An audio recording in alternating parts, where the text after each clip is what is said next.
यदि आप एडवेंचर के शौकीन हैं तो दिल थाप के बैठिए, जो कि एक ऐसे नॉलेज लाए हैं जो एक एडवेंचर की कहानी है जिसे सुनकर आपके रोंगटे खड़े हो जाएंगे और जिसके बारे में शायद आपने कभी नहीं सुना होगा।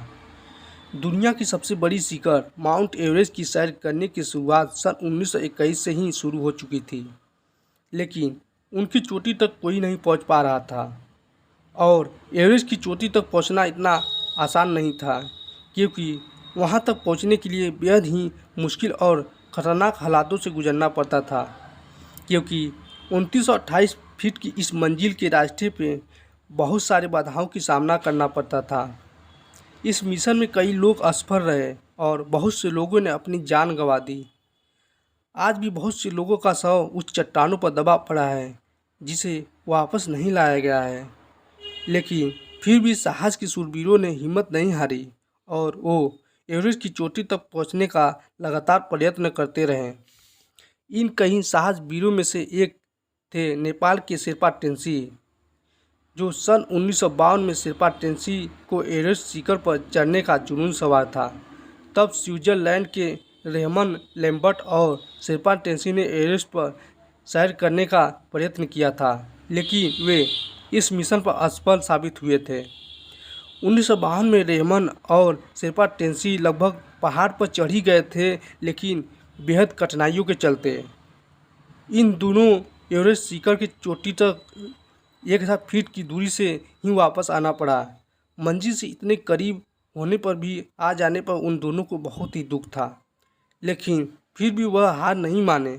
शेरपा टेन्सी ने फिर से एक साल बाद 1953 में टेन्सी के साथ 2 अंग्रेज और न्यूजीलैंड के लोगों के साथ निकल पड़े एवरेस्ट के अभियान के लिए। माइनस में टेम्परेचर, हिम नदी, कभी भी टूट पड़ने वाली शिलाएं और बर्फीली खाइयों के बीच वो लोग एक के बाद एक कैंप बनाकर अपनी मंजिल के करीब बढ़ते रहे। लगभग 20,000 फुट की ऊंचाई तक पहुंचने के बाद एक छोटी सी दरार को पार करने के लिए हेनरी ने डाइव लगाई, लेकिन उनके भार के कारण बर्फ की चट्टान वहां से खिसक गई और वो हमेशा के लिए उसमें दबने ही वाले थे कि पीछे से समय रहते तेनसिंह ने रस्सी फेंकी और हेनरी ने उसे पकड़कर अपने प्राण बचा लिए।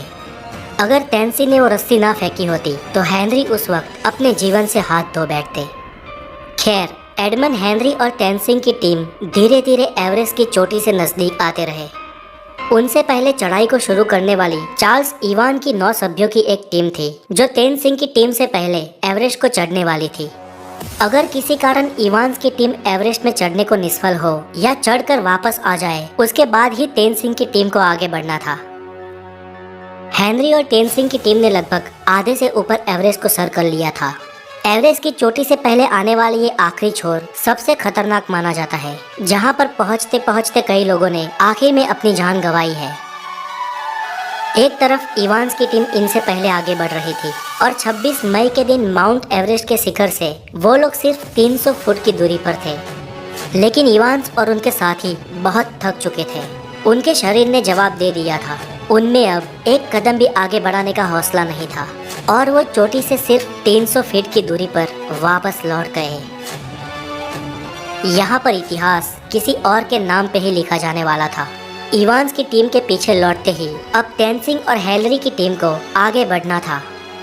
रात में सोने के बाद सुबह तेनसिंह और उनकी टीम ने अपनी मंजिल की तरफ कदम बढ़ाए। तापमान -27 डिग्री सेल्सियस था। परिस्थिति बहुत कठिन थी, फिर भी इन साहसिकों ने हिम्मत नहीं हारी। वो कुदरत और अपने शरीर की कठिनाइयों का सामना करते करते एक के बाद एक कदम आगे बढ़ाते गए और सुबह के 9 बजे वो लोग दक्षिण शिखर तक पहुंचे। धीरे धीरे ऑक्सीजन खत्म हो रहा था और अब उनके पास उतना ऑक्सीजन भी नहीं था कि वो इस पूरे अभियान को ठीक से खत्म कर सके। तेनसिंह की गति धीमी हो रही थी, उनके पांव धीरे धीरे भारी हो रहे थे। कुछ यही हाल हेनरी का भी था। हेनरी ने तेनसिंह की तरफ देखा, उनको कुछ समय के लिए रोका और उनके ऑक्सीजन की नली को साफ किया, क्योंकि उनको सांस लेने में भी तकलीफ हो रही थी। वो लोग एक के बाद एक ऐसी आने वाली कठिनाइयों को मार देते रहे और अपने कदम एवरेस्ट की चोटी तक बढ़ाते रहे। और आखिर में 29 मई 1953 के दिन शेरपा तेनसिंह और हेनरी का नाम इतिहास में दर्ज हो गया। जब वो सुबह के 11:30 पर दुनिया की सबसे ऊंची चोटी 29,028 फीट यानी 8,848 मीटर की ऊंचाई पर पहुंचे, तब उनकी खुशियों का कोई ठिकाना नहीं था। ये एवरेस्ट की चोटी के कुछ रियल वीडियोस हैं जो किसी भी इंसान को मंत्रमुग्ध करते हैं। इस तरह विश्व के लिए दुर्गम एवरेस्ट का शिखर नेपाल के शेरपा तेनसिंह और न्यूजीलैंड के एडमंड हिलेरी ने सर कर लिया और इस तरह इंसानियत ने और एक कुदरती विषमता को परास्त कर दिया। आज के लिए इतना ही, और अगर आपको ये डॉक्यूमेंट्री अच्छी लगी हो तो इसे हो सके उतने शेयर और लाइक करें। अगली वीडियो में हम आपके लिए लाने वाले हैं इंसानियत की और एक जीत की सच्ची कहानी, द नॉर्थ पोल यानी उत्तर ध्रुव के बारे में। अगर आप नए हैं तो हमारे चैनल द नॉलेज को जरूर सब्सक्राइब करें। Have a good day, take care.